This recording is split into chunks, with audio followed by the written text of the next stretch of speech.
ಇನ್ನು ಇತ್ತ ಉಡುಪಿ ಜಿಲ್ಲೆಯಲ್ಲಿಯೂ ಇಂದು ಮುಸ್ಲಿಂ ಬಾಂಧವರು ಸಂಭ್ರಮದ ಈದ್ ಉಲ್ ಫಿತರ್ ಆಚರಣೆ ಮಾಡಿದ್ರು. ಪರಸ್ಪರ ಆಲಿಂಗನ ಮಾಡಿಕೊಳ್ಳುವ ಮೂಲಕ ಶುಭಾಶಯವನ್ನ ಹಂಚಿಕೊಂಡರು. ಪವಿತ್ರ ರಂಜಾನ್ನಲ್ಲಿ 1 ತಿಂಗಳ ಉಪವಾಸ ಮಾಡಿದ್ರೆ ನಮ್ಮ ಸಂಬಂಧ ದೇವರ ಜೊತೆ ಮತ್ತಷ್ಟು ಗಟ್ಟಿಯಾಗುತ್ತೆ ಅಂತ ಮುಸ್ಲಿಮರು ನಂಬ್ತಾರೆ.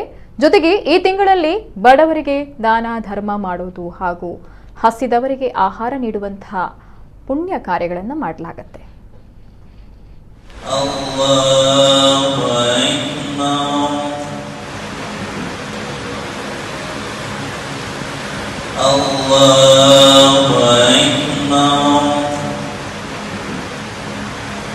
موضوعا ونمارق مصفوفة وزرابي مبثوثا أفلا ينظرون إلى الإبل كيف خلقت وإلى السماء كيف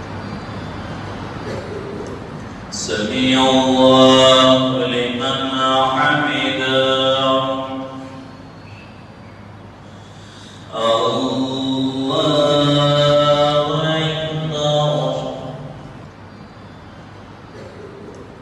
سمع الله لمن حمده